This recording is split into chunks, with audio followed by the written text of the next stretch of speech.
नमस्कार शेतकरी मित्रांनो, आज आपण एकत्रित झालेलो आहोत द्राक्षबागेमध्ये कासेगाव या ठिकाणी. ठीक आहे.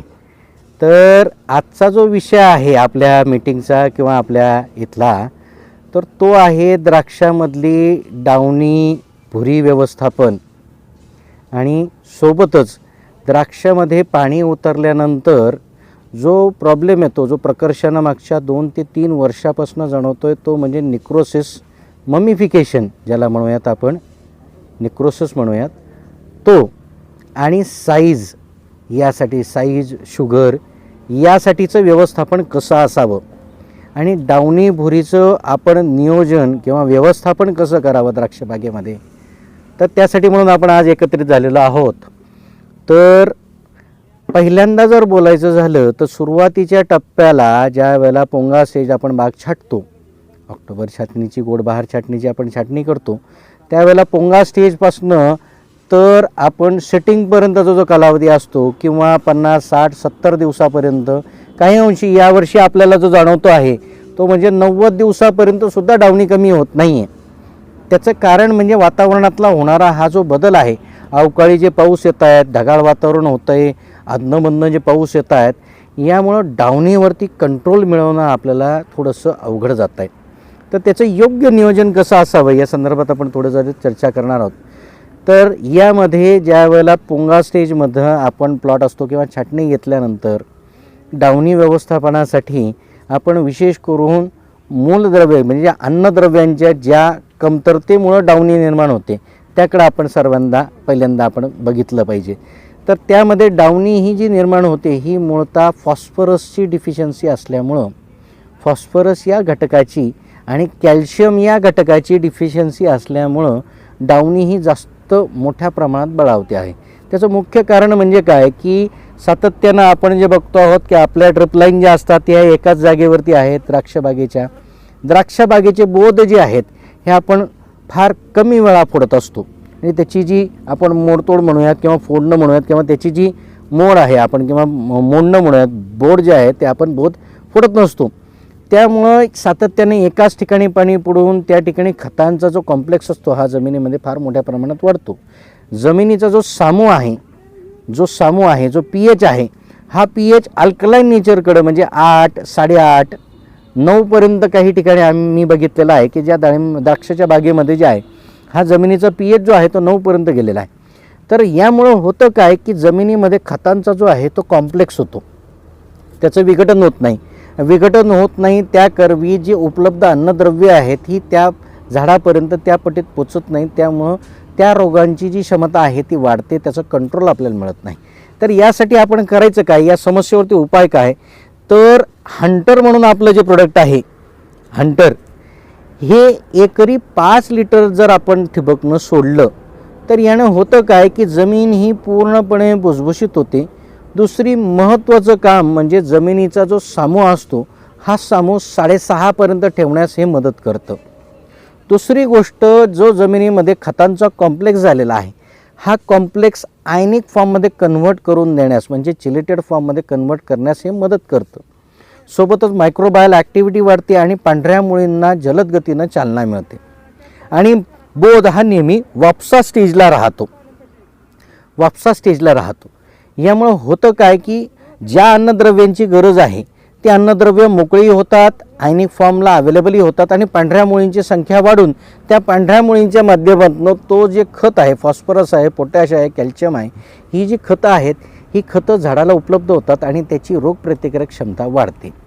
आता त्यानंतर ही रोगप्रतिकारक क्षमता तर आपण वाढवली आहे, पण त्यानंतर डावणीवरती आपल्याला जो प्रकर्षानं कंट्रोल मिळवायचा आहे यासाठी महत्त्वाची गोष्ट म्हणजे अशी आहे की आपण सध्या जे पाणी फवारणीसाठी वापरतो आहोत या पाण्याचा सामू म्हणजे pH आणि त्याचा TDS हा आपल्याला बॅलन्स करायचा आहे. मग फवारणीसाठी योग्य पाणी कसं आणि कुठलं आहे, तर समजा बुरशीनाशक मला फवारायचं असेल तर यासाठी औषध कालवल्यानंतर त्या पाण्याचा जो pH आहे हा 6.5 असावा बुरशीनाशकासाठी आणि कीटकनाशकासाठी हा 6.3 असावा. ठीक आहे. थ्रिप्सचं औषध मारायचं असेल, मिलीबगचं मारायचं असेल, लाल कोळीचं मारायचं असेल किंवा इतर कुठलंही कीटकनाशक जर आपल्याला मारायचं असेल तर त्याचा pH त्या औषधं कालवल्यानंतर त्या द्रावणाचा pH हा 6.3 असावा कीटकनाशकांसाठी, लार्विसाईडसाठी. आणि बुरशीनाशकं जी फवारायची आहेत आपल्याला, त्या बुरशीनाशकाचा फवारणीचा जो pH आहे, द्रावणाचा जो pH आहे हा 6.5 असावा. आणि सोबतच जी TDS व्हॅल्यू आहे, आता सर्रास आपण जर सोलापूर भागात जर बघितलं किंवा कासेगाव भागात जर बघितलं तर इथल्या पाण्याचा जो pH आहे हा साधारण 8 पासून 8.5 पर्यंत आहे. काही ठिकाणी क्वचित काही शेतकऱ्यांच्या इथं 7.5 पर्यंतचा pH आहे. आणि TDS व्हॅल्यू जर बघितली तर 350 TDS 380 ते 770 पर्यंतच्या TDSचं पाणी हे शेतकऱ्यांकडे उपलब्ध आहे आणि त्याच्यानंच फवारणी घेतली जाते. यामुळे होतं काय की प्रत्येक ठिकाणी एकाच औषधाचा जो रिझल्ट आहे हा वेगवेगळा दिसतो आपल्याला. म्हणजे आज हेच औषध माझ्या एका मित्रानं फवारलं, एका शेतकरी मित्रानं फवारलं, त्याला 100% रिझल्ट आला, आणि तेच औषध मी जर फवारलं तर माझ्या इथं 50% रिझल्ट दिसतोय. हे जे व्हेरिएशन होतं आहे हे व्हेरिएशन कमी होतं. तर यासाठी केलं काय पाहिजे तर तुमचा TDSसुद्धा बॅलन्स झाला पाहिजे आणि सोबतच पाण्याचा जो pH आहे तो सुद्धा यामध्ये बॅलन्स झाला पाहिजे. तर यासाठी आपण जे संशोधित केलेलं प्रोडक्ट आहे ते म्हणजे फंडा. फंडा हे एकमेव असं प्रोडक्ट आहे की जे प्रोडक्ट माझे सहकारी मित्र आहेत, मी त्यांना सांगेन त्यांनी ते प्रोडक्ट माझ्या हातात द्यावं. तर हे एकमेव असं प्रोडक्ट आहे की जे पाण्याचा pH हा 6.5 पर्यंत आयडियल ठेवतं किंवा पाण्याचा pH कंट्रोल करतं आणि सोबतच पाण्याचा जो TDS आहे तो सुद्धा हे बॅलन्स करत असतं.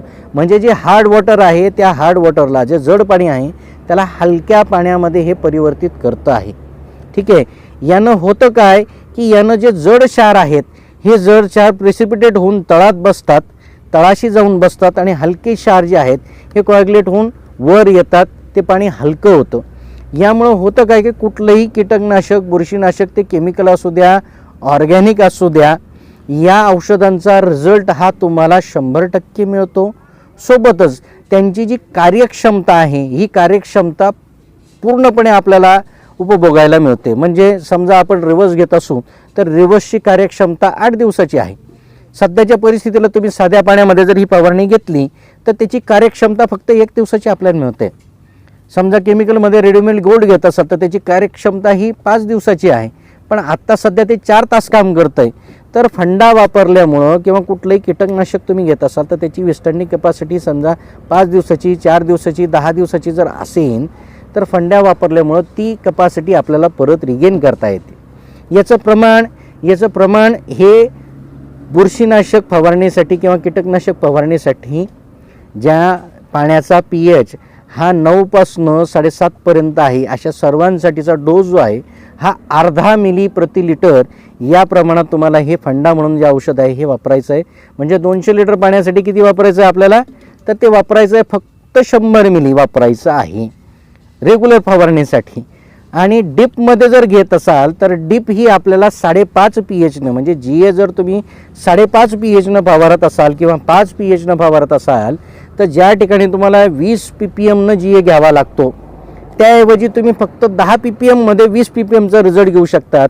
त्याचं एकमात्र उत्तर आहे ते म्हणजे त्या पाण्याचा pH करणं, त्या पाण्याचा द्रावणाचा pH आणि TDSचा बॅलन्स करून ते पाणी वापरणं किंवा ते द्रावण फवारणं.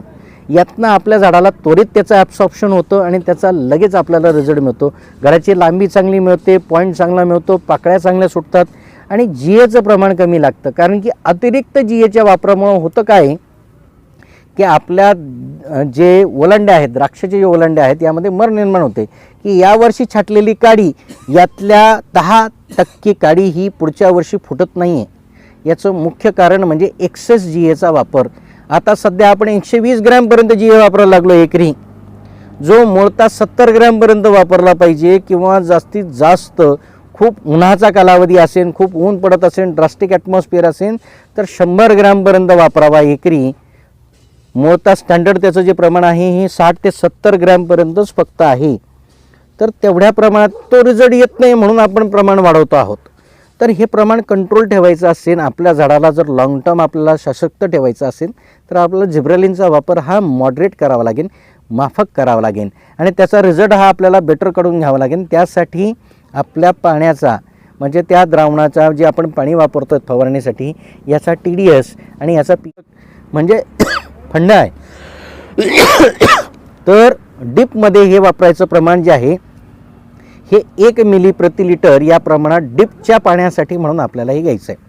म्हणजे किती 200 लिटर पाण्यासाठी तुम्हाला 200 ml हे वापरायचं आहे. तर ही एक गोष्ट त्यामध्ये झाली. बुरशीनाशक फवारत असताना याला 200 लिटर पाण्यासाठी 100 मिली वापरायचं आहे. ठीक आहे. आता हे झालं.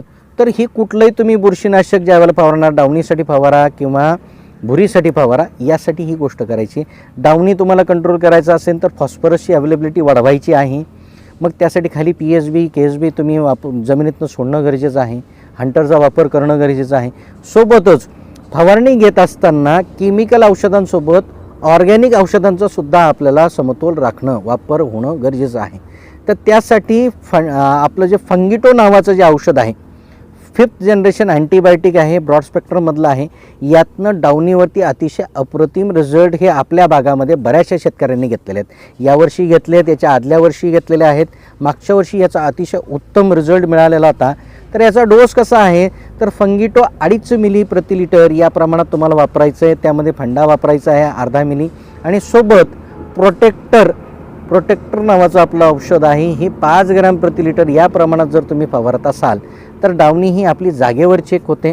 कितीही मोठ्या प्रमाणात जर स्पोर्स निर्माण झालेले असतील तर ती डावणी जी आहे ती आपल्याला त्वरित जागेवरती चेक झालेली, किंवा झॉन्थोमोनस जो आहे हा सुद्धा जागेवरती चेक झालेला आपल्याला हा अनुभवाला मिळालेला आहे. इथला शेतकरी मित्रांचा अनुभव आहे. या वर्षाच्या अनुभवानुसार जर बघायचं झालं तर ज्या शेतकऱ्यांनी फंगिटोच्या 3 फवारण्या घेतल्या आहेत 8-8 दिवसाच्या अंतरानं, त्यांच्या इथं डावणी ही परत बघायला मिळालेली नाही आहे. म्हणजे लेटमध्ये सुद्धा डावणी ही आपल्याला त्या ठिकाणी बघायला मिळालेली नाही आहे, किंवा अतिशय कमी प्रमाणात, इतरांपेक्षा अतिशय कमी प्रमाणात 1% कुठंतरी डावणी दिसते ज्यांनी 3 हात घेतलेले आहेत. तर याचा एकतर रेसिड्यू येत नाही. फंगिटो जे आहे हे पूर्णपणे सेंद्रिय प्रोडक्ट असून याचा कुठल्याही प्रकारचा रेसिड्यू येत नाही. BLQ सॅम्पल निघतात अतिशय शेवटच्या टप्प्याला, म्हणजे पाणी उतरल्यानंतर जरी आपल्याला भुरी असेल तर त्यामध्ये सुद्धा हे काम करतं. तर फंगिटो हे जे प्रोडक्ट आहे हे भुरीसाठी सुद्धा काम करतं आणि डावणीसाठी सुद्धा हे काम करतं. पानाचं यातनं संरक्षण होतं, पानं ही हिरवी राहतात, ब्रिक्स वाढते. सोबतच आपण डावणी कंट्रोलसाठी व्हिजन नावाचं जे आपलं औषध आहे हे सुद्धा यावर्षी आपण मागच्या वर्षापासून लॉन्च केलेलं आहे. यावर्षी बऱ्याचशा शेतकऱ्यांनी त्याचा वापर केलेला आहे की गळकुजीमध्ये व्हिजन 2.5 मिली प्रति मिली या प्रमाणात जर फवारलं तर गळकूजसुद्धा कमी झालेली आहे. तिथं गळकुजीवरती हे नियंत्रण मिळालं आहे. सोबतच डावणीसुद्धा चेक झालेली. म्हणजे 4 दिवसाच्या अंतरानं जर आपण व्हिजनची फवारणी 2.5 मिली प्रति लिटर या प्रमाणात प्लेन घेतली किंवा प्रोटेक्टरसोबत जर घेतली तर डावणी ही आपल्या झाडातनं निघून गेलेली त्वरित दिसते. पानाची ब्रिक्स वाढते, पानाची जी जाडी आहे ही वाढलेली त्या ठिकाणी दिसते आहे. आणि सोबतच जी गळकुजीची समस्या असते, फ्लावरिंग नंतर प्रीब्लूम स्टेजनंतर जी गळकूज येते की ओस पडते किंवा पाऊस झालेला असेल किंवा थंडी वाढली त्यामध्ये ओस जर पडत असेल, त्यामुळे गळकुजीची समस्या जी येते यावरती 100% निदान या फंगिटो आणि व्हिजन या औषधामुळे शेतकऱ्यांनी घेतलेलं आहे. सोबतच फंडाचा वापर केल्यामुळं बऱ्याचशा शेतकऱ्यांना कमी फवारण्या फवाराव्या लागलेल्या आहेत, जी याचा अप्रतिम रिझल्ट आहे. पाकळ्या चांगल्या सुटलेल्या आहेत. या प्लॉटमध्ये आपण बघू शकतो की गळकुजीची समस्या अतिशय कमी आहे आणि या शेतकऱ्यांनी त्याचा वापर केलेला आहे. तर यामध्ये आपला प्लॉट हा चांगल्या पद्धतीने सेट झालेला आपल्याला इथे दिसतो. तर ही एक गोष्ट आपण लक्षात घेतली पाहिजे. पाण्याचा pH TDS आपल्याला बॅलन्स करायचा आहे. त्याला आयडियल स्टेजला ठेवून आपल्याला त्याची फवारणी करायची, औषधांचा वापर करायचा. यातनं आपल्याला आपल्या पैशाची बचत होते. अन्यथा नाही तर रोज फवारणी घ्यावी लागते, आपल्याला उपयोग होत नाही. ठीक आहे. सो या गोष्टीची आपण नोंद घेऊयात. तुम्ही ती घेतली पाहिजे. या गोष्टीकडे थोडंसं तुम्ही लक्ष दिलं पाहिजे. सोबतच आता नंतरून ज्या वेळेला पाणी टच होतं 90 दिवस 110 दिवसाच्या दरम्यान ज्या वेळेला मणी मऊ पडतोय तर त्यावेळेला प्रकर्षानं जाणवणारी जी गोष्ट आहे ती म्हणजे ममिफिकेशन. जे बेदाणा करणारे शेतकरी आहेत आपले कासेगाव बेल्टमधले किंवा मार्केटिंगसाठीचे जे प्लॉट आहेत यामध्ये दरवर्षी ही समस्या जाणवते. रेड बेरीजची समस्या जाणवते आणि सोबतच ममिफिकेशन निक्रोसिसची समस्या ही आपल्याला जाणवते. तर यासाठी म्हणजे जालना बेल्टमध्ये मी जर जातो तर दर वर्षाचं म्हणजे माझी ओळख जी तिथं आहे ती म्हणजे ममिफिकेशन कव्हर करणारा माणूस म्हणजे भूषण गोसावी. ठीक आहे. किंवा ग्रीन केअर ॲग्रो अशी ओळख या भागामध्ये आहे. नाशिक बेल्टमध्ये त्याची ओळख आहे. ठीक आहे. आपल्या भागामध्ये सुद्धा मागच्या वर्षापासून आपण बरेचसे रिझल्ट यामध्ये दिलेले आहेत. तर त्यासाठीची ट्रीटमेंट कशी आहे की ज्या वेळेला आपल्याला पाणी उतरतंय या वेळेला आपण जर झाडामध्ये प्रॉपर न्यूट्रिशन देऊ शकत नसू, त्यामध्ये अडचणी असतील तर आणि लोड जास्त असेल तर ही गोष्ट निर्माण होते. तर यासाठी ट्रीटमेंट काय, तर यासाठीची ट्रीटमेंट अशी आहे की पहिल्यांदा जर समजा आपल्याला निक्रोसिसचा प्रॉब्लेम किंवा ममिफिकेशनचा प्रॉब्लेम जर जाणवत असेल तर त्या ठिकाणी किंवा हिस्ट्री असेल तर प्रिव्हेंटिव्ह किंवा क्रिएटिव्ह यासाठी दोघींची ट्रीटमेंट मी तुम्हाला सांगतो. तर यामध्ये पहिल्यांदा आपल्याला ठिबक ॲप्लिकेशननं हंटरचा वापर करायचा आहे. एकरी 5 लिटर हंटर ठिबकनं पहिल्यांदा सोडायचं आहे. ठीक आहे. हे सोडल्यानंतर जमिनीतली जी क्षारांची उपलब्धता आहे, अन्नद्रव्याची उपलब्धता आहे, खतांची उपलब्धता आहे ही वाढते, पांढरी मुळं वाढतात, झाडाला जरा ताकद मिळते. ठीक आहे. आणि त्याच्यावरती स्ट्रेस जाते, जमिनीचा pH हा सुधारतो. त्यानंतर आपल्याला ठिबक ॲप्लिकेशननं काय द्यायचं आहे तर आपल्याला द्यायचं सुपरसायझर 5 लिटर प्रति एकर आणि त्यासोबत कॅल्शियम प्लस 5 लिटर प्रति एकर जर एकाच वेळेला आपण ठिबकनं दिलं आणि त्यासोबत जर समजा 1261 5 किलो प्रति एकर ठिबकनं जर आपण दिलं तर आपल्याला निक्रोसिस किंवा ममिफिकेशनमधनं त्वरित रिकव्हरी होताना दिसते. एक 8 दिवसामध्ये प्लॉट रिकवर होतो. पण सोबतच नुसतं ठिबक ॲप्लिकेशन देऊन आपल्याला ती रिकव्हरी मिळत नाही, तर त्याला फवारणी घ्यायची गरज आहे. त्यासाठी 2 फवारण्या आहेत. त्यामध्ये पहिली जी फवारणी आपल्याला घ्यायची त्यामध्ये घ्यायचं आहे जम्बो 1.25 मिली प्रति लिटर. मग त्यामध्ये मी म्हणत फंडा अर्धा मिली प्रति लिटर, जम्बो 1.25 मिली प्रति लिटर. त्यासोबत कॅल्शियम प्लस 2.5 मिली प्रति लिटर. स्टनर म्हणून एक औषध मिळतं, स्टनर 1 ग्रॅम प्रति लिटर. IBA एंडॉल ब्युट्रिक ॲसिड 10 ppm आणि 1261 किंवा 1340 1261 किंवा 1340 5 ग्रॅम प्रति लिटर ही एवढी औषधं एकत्र करून जर आपण फवारणी घेतली तर ममिफिकेशन हे जागेवर थांबतं आणि त्याची रिकव्हरी सुरू होते. ठीक आहे. 1-2 दिवसाच्या अंतरानं दुसरी फवारणी जी आपल्याला घ्यायची आहे त्यामध्ये तुम्हाला घ्यायचं आहे आपलं एक प्रोडक्ट आहे नंबर 1 2.5 मिली प्रति लिटर या प्रमाणात ते घ्यायचं आहे. परत त्यामध्ये आपल्याला घ्यायचं आहे कॅल्शियम प्लस 2.5 मिली प्रति लिटर. 2.5 मिली ते 5 मिलीपर्यंत आपण घेऊ शकतो. जर प्रॉब्लेम जास्त असेल तर 5 मिलीपर्यंत तुम्हाला कॅल्शियम प्लस घ्यायचं आहे. आणि त्यामध्ये पुन्हा एकदा आपल्याला घ्यायचं आहे 1261 3 ग्रॅमनं 1261 घ्यायचं आहे. ठीक आहे. आणि याची फवारणी ही आपल्याला करायची आहे. आणि यामध्ये घ्यायचं आहे आपल्याला पोटॅशियम मोलॉब्डेट 200 लिटर पाण्यासाठी 50 ग्रॅम आणि सोडियम मोलॉब्डेट 200 लिटर पाण्यासाठी 50 ग्रॅम. या औषधांची जर आपण फवारणी घेतली तर एक 8 दिवसाच्या कालावधीमध्ये निक्रोसिस किंवा ममिफिकेशन झालेले घड सुद्धा आपल्याला रिकवर करता येतात. 20%, 30%, 40% ममिफिकेशन झालेले जे घड आहे हे आपल्याला रिकवर करता येतात. ठीक आहे. रिकवर करून परत त्याच्यामध्ये क्रंच निर्माण होतो. माझा मागच्या 4 वर्षाचा एक्सपिरियन्स आहे की 30% ममी झालेला प्लॉट आपण रिकवर करून आत्ताच 8 दिवसापूर्वी जालन्यातला एक प्लॉट मी रिकवर करून दिलेला जे अर्ली स्टेजला आहेत त्यामध्ये. तर जे प्लॉट निक्रोसिसकडे चाललेत, ममिफिकेशनकडे चाललेत, ही ट्रीटमेंट दिल्यानंतर त्वरित ती जी रिकव्हरी होते, मण्यामध्ये क्रंच येते म्हणजे कडकपणा येतो, क्रंच निर्माण होते. शुगर ही साधारण तुमची 17 ते 21 पर्यंत किंवा 22 पर्यंत नेण्यास मदत करतं हे. ठीक आहे. मण्यामध्ये लस्टर चांगलं येतं, गर चांगल्या पद्धतीनं भरला जातो, गर हा पुन्हा भरला जातो, वॉटर बेरीज निर्माण होतात किंवा त्यामध्ये शुगर निर्माण येत नाही म्हणून ममिफिकेशन होतं, निक्रोसिस होतं किंवा रेड बेरीज निर्माण होतात. रेड बेरीज फॉस्फरसच्या डिफिशियन्सीमुळे या गोष्टी निर्माण होतात. ठीक आहे. तर या गोष्टी रिकवर करण्यासाठी त्याला एक प्रॉपर ट्रीटमेंट जर आपण घेत असू तर यातनं आपल्याला त्वरित रिकव्हरी मिळते आणि आपलं होणारं नुकसान आपण टाळू शकतो. ठीक आहे.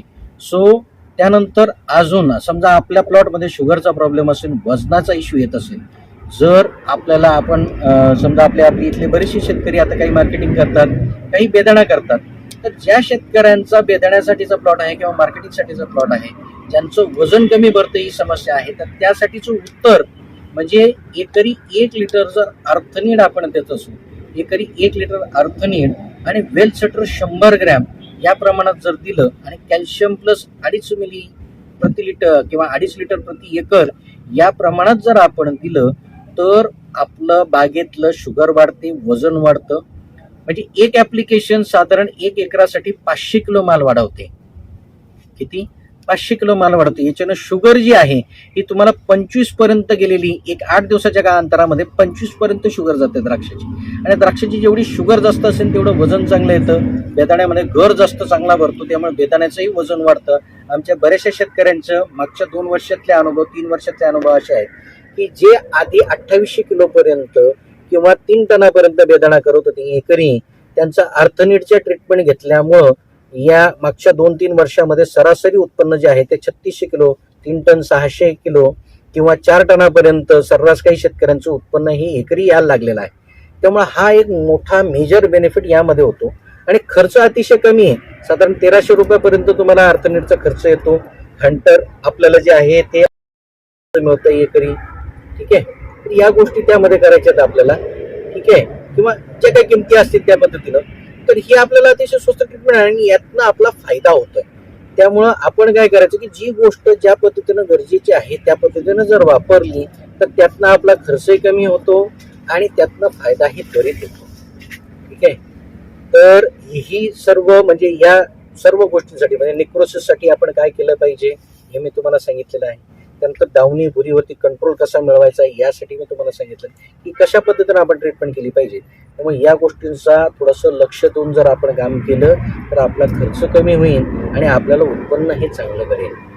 ठीक आहे, जर इतर कोणाचे प्रश्न असतील तर तुम्ही विचारू शकतात. अन्यथा धन्यवाद.